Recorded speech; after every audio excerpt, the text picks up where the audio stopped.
welcome to QuBites, your bite-sized pieces of quantum computing. My name is Renee from Valorem Reply, and today we're going to talk about quantum computing for security and also the ethical implications of all of that.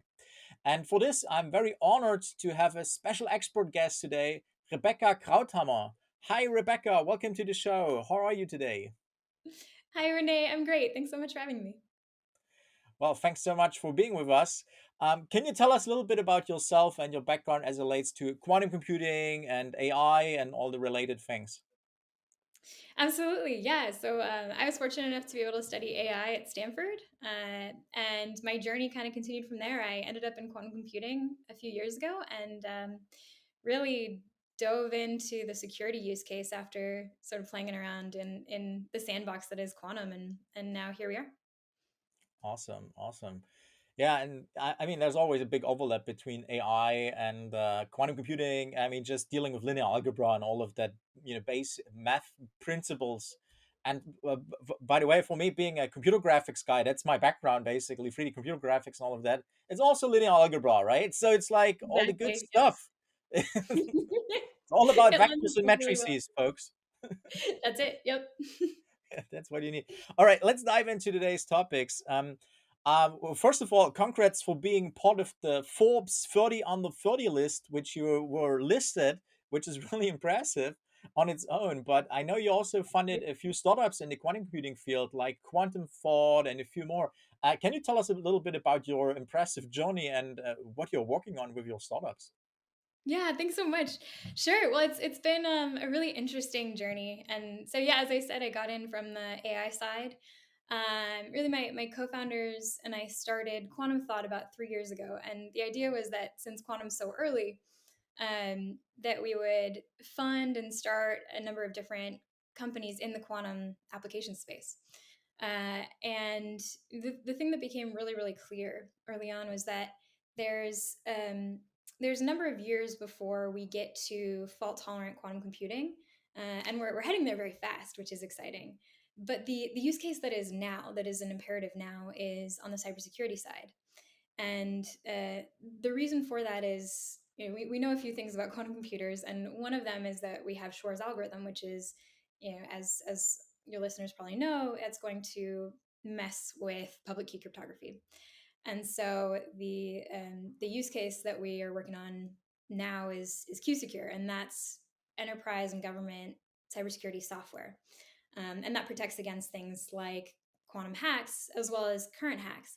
And the thing that a lot of people don't think about is that the threat is very real now, because if data is encrypted in a traditional way and it's taken now, if it has a shelf life, it can then be decrypted, right? When that quantum computer rolls around.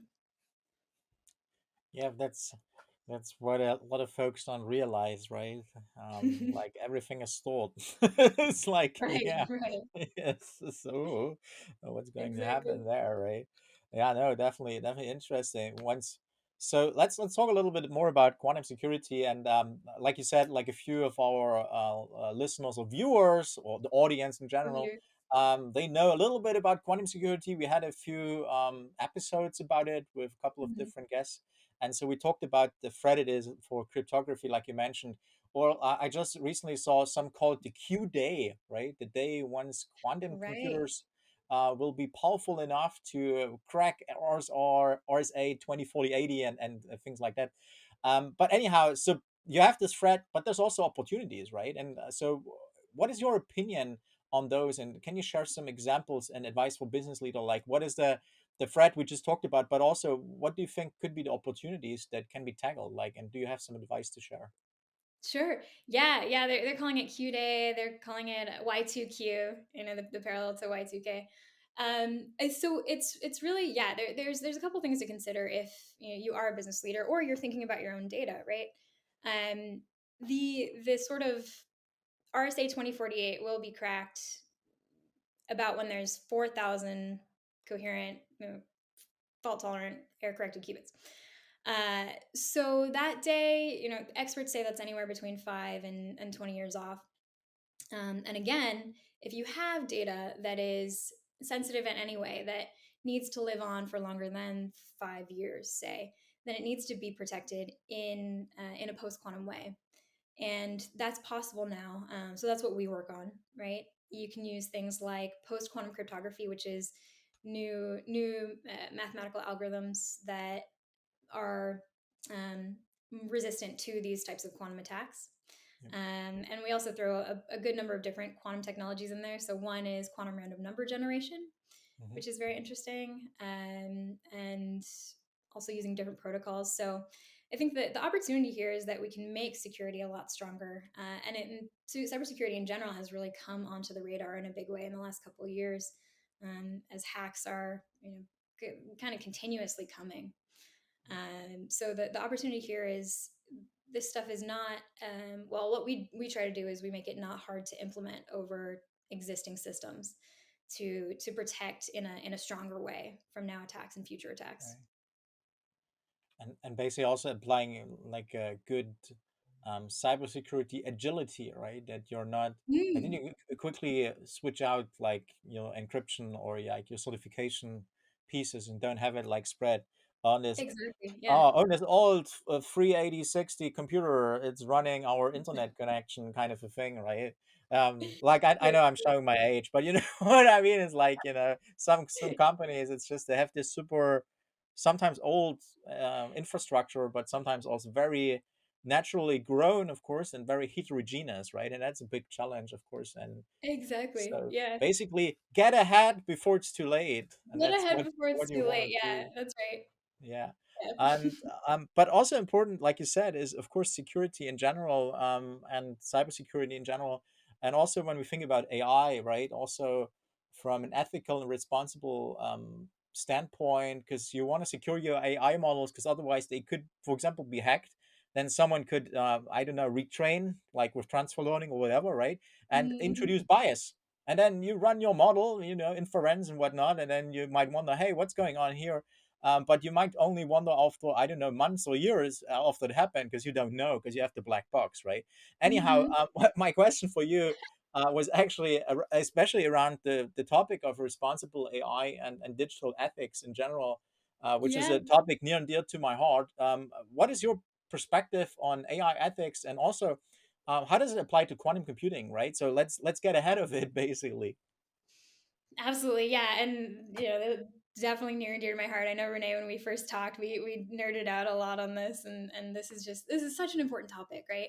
And this is kind of why I got into this field in the first place. First I got into AI because technology we interact with technology every day, and it's just going to be more and more important in our lives. And so, how do we ensure that it's going to be good for humanity? That what we're doing is what we're building towards is positive. And so with quantum computing, we have this opportunity where when I first got into quantum computing a couple of years ago, Jack Hittery from Alphabet X, Uh-huh. he had his team count the number of people in quantum computing, and it was 800 people. And it's grown from there, but it's still very small, and we have the potential to be able to shape it in a good direction. Sort of Right. we kind of missed the boat with AI. We can still do a lot, but it's this frontier technology where we can do a lot right now. And I think, for one, data privacy and data security is hugely important. So being able to protect our data and organizations protecting our data is huge. And then on the AI side, that's very much interrelated, right? If you get access to data, and it's not just the security piece of it, which is very important, but it's also the idea that quantum computing will enable us to do things that we couldn't in the past. So things like de-identify. Typically now, when it comes to data privacy, we do things like de-identify and anonymize data. But there's potential for a quantum computer to be able to more intelligently work with these big data sets and kind of put the puzzle pieces back together. As if we put the data through the shredder, the quantum computer may be able to, in a more intelligent way, put it back together. So we have to think about things like that. We have to think about things like you were saying, getting access to models and being able to manipulate them in new ways, Yeah. and it's all very interesting, and there's a lot of opportunity here. Yeah. Yeah. And like you're saying, I mean, this is such a, with great power comes great responsibility, like they're saying, and that even more applies to quantum computing, like you say, right? I mean, It's a great example, right? You can de-identify or re-identify, or like I said, putting the shredded pieces together. Basically, you have Mhm. the power, and you have the power to run these, which are typically nonlinear or exponential problems to solve, right? Right. If you want to put these pieces together, but hey, you get a you get a computer that is perfect at solving nonlinear problems in linear time. So think Exactly. about it, right? So, ah, That's not good, right? And if you think of genomics, right? mhm, One of the things that makes it really hard for us to understand genomes in a mhm, really nuanced way is that it's just such big data, right? right, But again, what you're talking about, the power of quantum may very well unlock our ability to really, really understand genetic right. data. And so securing that, making it ethical, that's huge too. That's huge. And it's also not just huge for, like, for the sake of doing the right thing, like for the sake of humanity, but it's also important for your business. Because, like, if certain things are done not in a responsible way, you will immediately get outcalled on social media, for example, right? There were a bunch of examples that happened, for example, with a big social media platform that had an automatic photo cropping algorithm, right? And that was Hmm. preferring, that was totally biased, and there was a big Exactly. outcry, for a reason, of course, right? Yeah. And so, well, you want to prevent that, basically, and that's why that digital ethics and responsible AI, but irresponsible, computing in general, is very important for the business. Hugely important. Yeah, it's not just quantum computing, but it's quantum computing sort of represents this continuation of Yeah, we're advancing in computing and technology, and you've got to keep up and you have to stay ahead in order to not face that. yeah, And it's hugely important for business leaders and organization leaders to start thinking about this so that they can be ahead. Because you're right, we live in a new era. yeah. And a side note, I have the awesome opportunity to work with the World Economic Forum to put Oh, out wow. governance principles, sort of suggesting how organizations can go about addressing governance in a quantum world. And that very much deals with ethics. So keep an eye out for that if you are a business leader, and those will be some good guidelines about how to sort of address and approach this coming quantum era. Awesome. Well, looking much forward to that. And it's great that you're already part of that expert group that is thinking ahead of it, and thinking already about the implications that will happen. Well, we could talk for many more hours, but we're already at the end of our short show. Thank you so much, Rebecca, for joining us today and sharing your insights and your journey. Very much appreciated. Renee, it's been a pleasure. Thank you so much. Well, and thanks everyone for joining us today for yet another episodes of QBites, your bite-sized pieces of quantum computing. Well, watch our blog, follow our social media and all of that to hear all about the next episodes that are coming out. Take care and see you soon. Bye bye.